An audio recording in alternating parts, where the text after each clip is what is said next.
right. I've got another guest here. And if you're wondering, it's a woman, but it's not just any woman. It's not Katie. It's not Misty. It's not the people I've had in the past. In fact, it is a special woman, probably the most special woman I know, because that would be my wife, Amy Santiago. Welcome. Hi. Welcome to the show. We call her lovingly on the Empowered Man team. We call her Empowered Amy. And that's because she's actually on the team. If you didn't know that, and some of your clients know that because she's talked to you about payments, etc. She works on the operations side and helps with managing our team and herding cats and keeping people on pace and making sure teams get paid and etc. So welcome to the show. Thank you. Thank you for having me. So you and I have been discussing literally this topic for 2 years. Yes. And ever since we were dating, as a matter of fact, of how amazing it would be to have you on the podcast to share your experience with divorce. So guys, if you're listening, I'm talking to a woman who is remarried, but has also been through a divorce. And we're not here to bash anybody. We're not bashing ex-husbands. In fact, Amy will tell you that a lot of the failure was also on her, and she was going to own some of those things. But what we want to do talk about is from a female perspective, from a woman's perspective, what it's like to have a marriage that isn't so great, that's rocky, that has toxic stuff, that didn't have any affairs involved. So this wasn't one of those marriages that had an affair, etc. This is one of those marriages that just literally fell apart due to a lot of emotional toxic stuff. And so I think if anything, this is going to be a great case study in what you guys should not be doing if you are wanting to create a new marriage with your wife, because my wife has a great perspective on these things. So let's get started with just kind of give me a brief overview of your first marriage. A little bit about how long you were married, maybe even age ranges, just so people have an understanding of context for the marriage. Yeah. So I got married, we were both really young. We were like early 20s. We were married for 12 years. We have 3 kids together. It was just like it seemed like a regular marriage. You have highs and lows. But I think like when you get married young, you kind of grow up together and you either kind of grow up or you stay the same. And so it feels really unequal when one person is growing and another one is not. And you're like trying to pull them along, like, come on, let's go to the next level. And yet you're staying the same. And I would say that was like the baseline for the demise of my marriage. Was like, I felt like I was growing and wanting change and wanting to like be better. But yeah, my partner was not.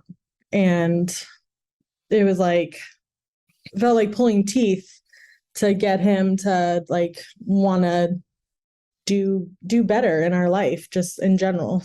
Yeah. And it's interesting because you're at the same spot that a lot of the guys we talk to before they come into Thrive were at, where 12 years, 3 kids, why does a woman walk away from a marriage? And again, no affair. You didn't have a affair partner. He wasn't having an affair. It was just, you got to a place where you said, I can't do this anymore. And so like, what ultimately led up to this place? And maybe how long were you thinking about it before you started to move in that direction? Yeah, it was definitely years of feeling like unhappy, like things aren't changing. A lot of it though, I feel like the turning point for me was definitely understanding what my needs were on a deeper level, and like being able to kind of like put a name or like a word to what my needs were, because when you're young, you don't really know. And then understanding that those weren't being fulfilled, and then being able to articulate that to my partner, my husband at the time, and like it going nowhere. And, we talk a lot about like how women communicate differently, like emotionally, and like our emotional needs are different than men. And I communicated those in an unhealthy way, like I was a nagging wife and I was trying to get my needs met, my healthy needs met, but in a really unhealthy way. And so basically manipulating him. Yeah, basically. Can you give me an example of how you might have done that? Just because, again, I think a lot of guys are going to resonate with this story and go, oh my gosh, that's what my wife was trying to do. Yeah.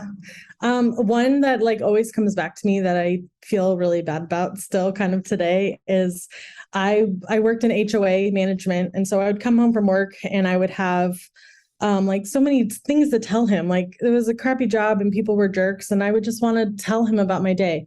And he was a fixer. So his common phrase was, this is what you need to do. And I didn't want him to fix my problems because ultimately he couldn't. I wanted him to listen. And so I would come home from work and I would want to tell him things and he would start with that. And I would just say like, bro, shut the fuck up and let me just tell you. And again, like it was me trying to communicate to him, like, I don't need you to fix it. I just need you to listen. But I did it in like an unhealthy, disrespectful way. And so that put him on defensive. And rightly so, because I was in the wrong. But it was just like this vicious cycle of both of us trying to get our needs met, but in a very unhealthy way. So it's interesting you said years, because I think a lot of guys think that, their wife comes to them, has this conversation like, I want out of the marriage, I'm not happy. And they think that it's been like today, last week, or like they did something recently. What would you say to those guys? Like, why are they wrong? I would say that you get what you put in. And I know a lot of us, like when we get married young, we don't really understand, but you have to like be able to adapt and to change and to learn and to grow, because your wife, when you got married to her, is not the same wife that you got married to 10 years later. Like things change and you can't just keep doing the same patterns over and over again and expect different or better results. Like there has to be different inputs. Yeah. It's interesting because it reminds me of, last week's episode. I talked about Welcome to Plathville, Barry and Kim Plath publicly going through a divorce on the show, having these fascinating conversations that I broke down one of them. And I think I'll break down some more. In fact, I think I need to attack the Ethan and Olivia side soon, because that'll be a fun one for me to break down, especially because of their communication styles. But, when you and I were watching this late couple weeks ago, there was some, there was almost some triggering for me where I felt triggered by Kim, but at the same time, you felt triggered by the situation a little bit and could resonate with Kim and what she was experiencing. A lot, again, if you're not familiar with it, go watch last week's episode. Or if you want to do some Googling, I'm sure there's some talking heads talking about it. But essentially after 24 years of marriage and like 9 kids, they're deciding on getting divorced. And it seemed like it was out of the blue. And she kind of had this. So speak to me, like what was coming up for you when you were watching that and how you resonated with Kim? Yeah, I think where I was like sympathizing or empathizing with her situation is like for many years, I just felt like just a wife and a mom and not Amy. And yeah, there's seasons of life where like you go through that, but it was just a lot of just like laying down your life for your husband and for your kids and not really getting much in return. And so I empathize with her situation because it's like, at the end of the day, we all have roles to play. But when you get married and you want to have a partner, you want somebody that you can feel safe with and like express your heart to, and to have like a loving relationship. And if those needs aren't being met and that cup's not being filled, then why are you doing this? Like, why are you laying down your life for your family and doing all these things for your husband in your life when your cup is not being fulfilled with your husband? That's good. So why ultimately do you feel like you got divorced? Because I know you filed and you made it happen. Why did you divorce him? Why did you make that decision? What was the thing that said, I'm done? I mean, there was, like I said, it was like years of saying like, this is not working. We were fighting. We need change. And the changes that he was making is like the same changes that we hear from guys all the time that want to join Thrive. Ooh, I was working out, or I got a side hustle, or like all the things that didn't really matter, because all I really wanted from him was emotional, physical, financial connection with him. I wanted to feel like I had a partner, not just another person in the house. And so after years of that, you just get done. It's like a line in the sand, and you just say like, I can't do this anymore. And for me, a real big turning point was realizing like, my life did not change at all when I got separated. As far as like stress level, kids level, financial level, I was able to do everything on my own. And that was like a really big light bulb for me, because I was like, wow, why do I need him? That nothing has changed. Wow. Because I was doing all the same things when I was married that I was doing single. So what's a guy to do when he realizes he's fucked up and your wife moves out and separated, and you're telling me like, damn, my life is the same. I'm no different with, I mean, like, you know, that's frustrating for these men. Like, you know, ultimately we want to talk about, you know, what could he have done? Take me to that situation, you know, because ultimately I want to hear about what he could have done maybe to create a new marriage. But even in that situation where you were separated, is there anything he could have done differently that would have changed your mind? Or you said, you know what, I'll give this another chance. Like, what, if anything, could have been done? Yeah, I think, you know, in the beginning of separation, he was like, you know, I'm going to fight for us and I'm going to fight for you. His fighting for us and fighting for me didn't look like anything that I would have wanted. You know, I shared with multiple people, my brother passed away in 2019, and that was like kind of the tipping point of our separation, was around the same time. And his fighting for me was going to people at this funeral of my brother and saying, hey, pray for us because Amy and I are getting a divorce. And it's like, that just is hard. One, it's manipulation. And two, it's like, that didn't move the needle. That didn't make me want to come back to you. You're not fighting for me. You're like just telling everybody like what's going on. It didn't change anything. So would you say that it was more about his ego? Yeah, I would say, yeah, it was definitely wounded for sure. And I wasn't looking for candy and flowers either. I was just looking for him to step up to the plate. I've told you so many times that one of the most attractive things about you is that you take leadership in our relationship. Leadership to plan a date night, or to a weekend away, or to make sure that I'm taking care of myself, or the things that go on in our household. That's really what I wanted from him, was just to have leadership. Now, granted, I have a whole laundry list of things that I put roadblocks in our marriage to, you know, prevent him from being successful. But ultimately, he also never took the step to stand up. So you're separated, brother dies, he's being manipulative. You know, if we were to rewind the clock a little bit, you know, and I think a lot of times it's really in those first couple months where you have a chance. Yeah. Is there anything specifically he could have done to at least show you that he's really trying and that you're willing to look at him a little bit differently? Is there anything specific that stands out that you would have said, you know what, I can see some change and I'm willing to at least start talking and maybe dating or whatever? Yeah. I think just like taking initiative for a lot of things. I was the leader in our relationship. And so him just like taking the initiative to be more of a leader in our family, that would have been a really big improvement. And then also I think just like his words, like what he was saying, like our communication was toxic. We did not have boundaries. Had that changed and he was able to like listen more, hear what I was saying, I feel like that would have gone a long way. Ultimately, Mark, I never wanted to get a divorce ever. No. I never imagined my life in this situation. And I love you and I appreciate you and I'm so grateful for our life together. But if things could have been different, I would still be married to him. I mean, ultimately, because I didn't want to get a divorce. Yeah, I mean, like, I have to reiterate that again, like you said, separate from you and I and meeting and getting married ourselves, you would have rather stayed married to him.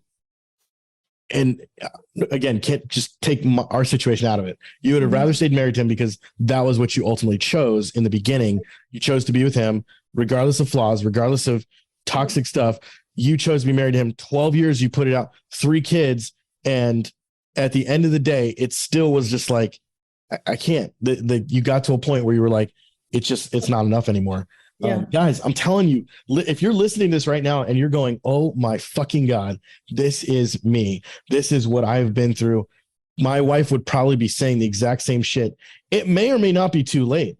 Like, here's the thing is we don't know. And this is what we taught you in Thrive. We cannot save your marriage. The only thing we can do is give you the tools to create a new marriage if your wife wants to go along for that ride. But if you just notice, and I have to highlight what you said about communication, and this is why this is the very first thing we teach you in Thrive, which is how to make your wife feel heard and understood. And if she feels heard and understood, she's much more likely to open up to you emotionally and therefore create emotional connection, which was missing. And like you said, because all this manipulation and all this toxic bullshit. Yep. And it's kind of funny because like when you look at it from the outside in, you're like, you fucking idiot, you had a chance. And I'm saying that to all the guys that are in this group and listen to my podcast. You still have a chance, a lot of you, and you're fucking blowing it because you want to do shit on your own. You want to keep doing it the way you know how to do it. You're wrapped up in your fucking ego. You can't get over your damn self. You cry yourself to sleep every night. Oh, boo, boo. None of that shit moves the needle. It's telling her you're working out and get 6-pack abs ain't going to get her back. No. You might get a girl on Tinder, but ain't getting your wife back because that's not what she cares about. What she cares about is how you show up as a fucking man. And if you're showing up as a little boy, it ain't going to move the needle. Again, this isn't just me preaching this at you. This is a case study of a woman who's literally experienced it. And I have the pleasure of being married to you now. Tell me this. What do you feel like you learned? Because I know a lot of this has been about him and the failures and things like that. And again, our heart today is not to point out the flaws in her ex-husband. Right. That is not what this is about. This is about showing the reality of what you were experiencing, part of your story in this situation. Yeah. But what do you feel like you learned from the failure of your marriage? A lot. I number one, like when I was like going through this process, I was like, I'm not going to do this for nothing. Like I'm going to learn from my mistakes and never repeat them again. So I took a really hard look like at myself and my like part in our relationship. And I realized number one, I was disrespectful, which now knowing, like that's so important to a man. And I was never respectful. I was a terrible wife in that regard. I was also not very willing to meet his needs physically. And it was just a roadblock for me. And part of that is the emotional connection. Like when there is none, it's really hard for a woman to open up physically when you don't feel connected to your husband. And it's like a vicious cycle then. So I definitely failed him in that. As I mentioned before, I was a leader in our family. I am a very strong leader in life in general. And so if you're not, like, I will take over. But I also like did not let him have opportunity to do that because I was like so controlling on everything that was going on in our life. I would say those were probably my biggest failures in our relationship. All those are amazing. And guys, again, if you're listening, that's what it sounds like for a woman to do the work. She did the work on herself. In fact, that question was one of the first questions I asked her, and then we asked each other on our first date, which was, what did you learn from the failure of your marriage? And that is because we did not want to be people that just blamed our exes, but learned from it and grew from it and said, you know what? I contributed to the failure of my marriage. I've fucked up majorly in my marriage.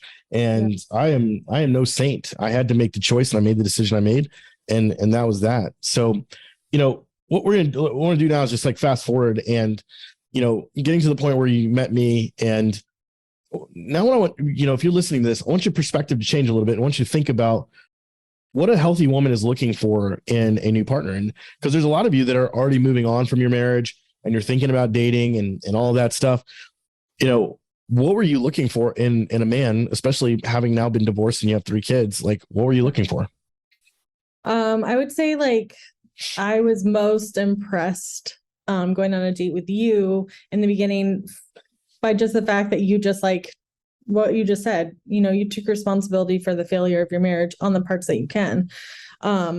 Dating in your 30s and your 40s, like the likelihood of you not dating somebody who's been divorced is like really slim to none. And I went on so many dates with guys who were just like, oh, she didn't love me anymore. Like, oh, she just like fell out of love and left me. Oh, she just took the kids. And it's just like so passive. And I was just like, no, this is not going to work for me because I want somebody who like can understand their failures and is not going to repeat the same mistakes. Like I don't want to get a divorce again ever. Like that was the worst time of my life. Yeah.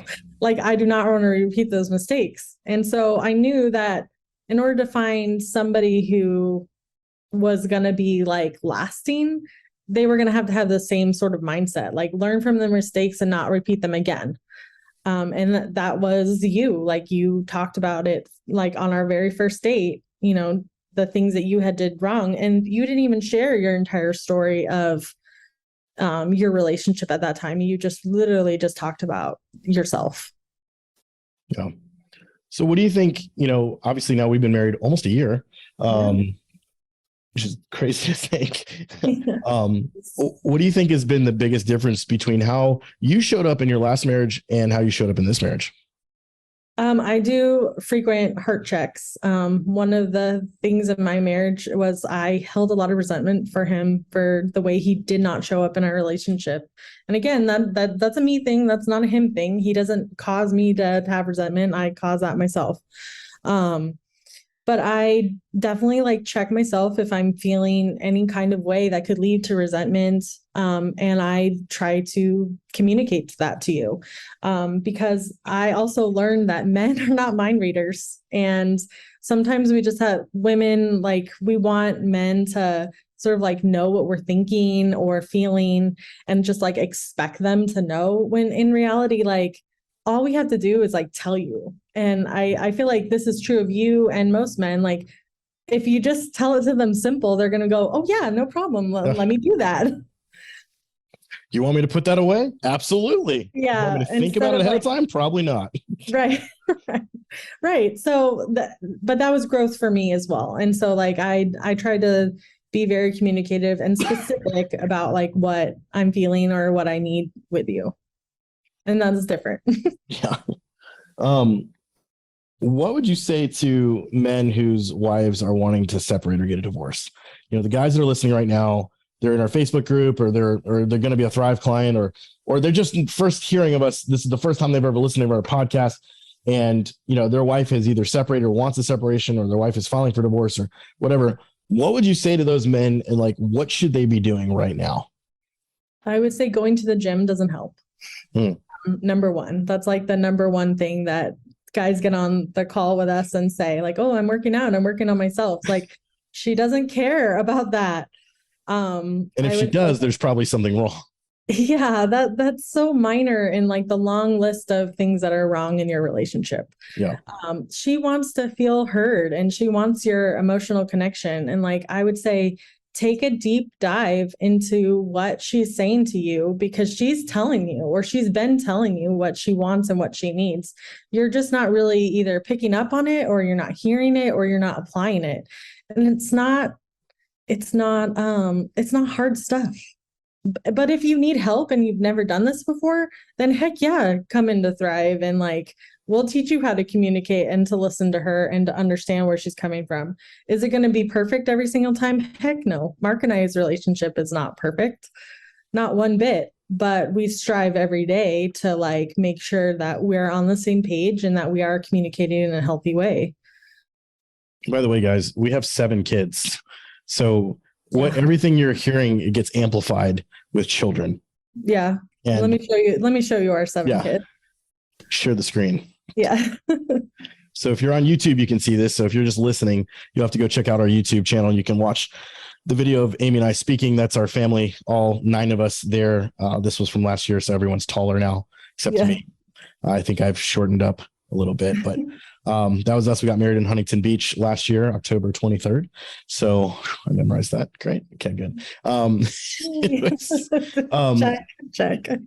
You know, there's like one of the things you said about with like Thrive specifically, from a woman's perspective, if a man joins Thrive, number one, we hear a lot of guys go, I'm scared that if I do this, my wife's going to leave me, which I think is ridiculous. Yeah. Like that is got to be the dumbest thing I've ever heard. If your wife leaves you because you joined a program to better yourself, you've got bigger issues. Number two, we do hear a lot of guys who are like, well, is this going to change? Is this going to save my marriage, et cetera? Like from a female perspective, because you've seen me grow this thing from day one. You were with me on my very first sales call, all the way to what we've grown this thing into with thousands and thousands of clients. Why should a man join Thrive from a female perspective? That would have been such a changing point in my relationship had my husband at the time done something like that. Because I would have felt like he was actually hearing what I was saying. That change needed to happen, not only like in our relationship, but him personally. Transformation in a marriage takes two people working together. It's not just one-sided. So it wasn't just like, oh, it was all his fault. He needed to change. It was me too. But it would have shown that he was willing to take the steps necessary to like invest in his part of our relationship to make it better. But instead, he didn't do anything. Sad. The cost of inaction is huge, guys. Yeah. I got to say that, I've been listening to this, I'm watching and I'm going, I'm hugely blessed. As you can tell, I don't deserve it, but I've been blessed with an amazing partner and wife in Amy. But guys, this is what it looks like when you do the work and you end up attracting somebody healthy, and you end up attracting someone who is passionate about the same things you're passionate about, has the same values you have. We're able to raise kids, and it's not easy. There are definitely differences in our parenting styles that we are working through. But again, we are learning to do that. And I think I would give us an A-. Wouldn't give us an A+. Give us an A-. We still have, that's usually our biggest issue is around the kids. Like we don't fight about anything else other than children. And we don't fight. We have disagreements, but we literally don't get into fights. And that's a beautiful thing, because I think you can have disagreements without fighting. Totally. I think a marriage that gets into fighting, it just becomes toxic. And it's like, dude, you can have an argument. Watch your tone, watch how you get upset, etc. Be careful of those things. And I always like to say, just make amends quickly. It's like I never like to go to bed angry, number one. But like make amends quickly, talk through it. Don't let shit just sit, because it's the little foxes that spoil the vine. Yeah. Do you have anything final to say before I let you go? No, I can't think of anything. This was good. I hope that this helps some person like understand how important it is to be a leader in your family and in your relationship with your wife. It's sexy as hell. When the guys jump out of Thrive and they don't want to do the work anymore and they quit, it's just like you're just following the same pattern. Transformation is key. Yeah, it's hard. Unfortunately, not everyone wants it. So, well, guys, if you are wanting it and you are ready to take the next steps, I want to encourage you and I want to challenge you to go to empoweredman.co/book, empoweredman.co/book, BOOK. And that's where you can apply to have a call with one of our advisors to talk about what it would look like for you to join Thrive, to talk about what it would look like to transform your life, to become the most empowered man possible, to walk in a place of respect, to have communication that is like a leader, that sets boundaries, that demand respect, that gives you the freedom that you've been desiring all along. If you're ready to give up the fight where you've been fighting against yourself and you're ready to join a group of men that are humbled and that are investing in themselves, that's the place for you. We'd love to see you inside there. Empoweredman.co/book, empoweredman.co/book, BOOK. Make sure you check out the rest of the podcast. AF 1.0 is like the beginning. So if you're just catching this now, go back and listen all the way through episode 1 through 20 or so. That sets the foundation for Empowered Man and really what we do in terms of working with men through separation and divorce. But that's not all we do. We transform men. That's our purpose. We're not here to save marriages. We're here to save men. So men are sexy men. What's that? Empowered men are sexy men. There you go. You've heard it from my wife. All right, guys, we'll see you on the other side.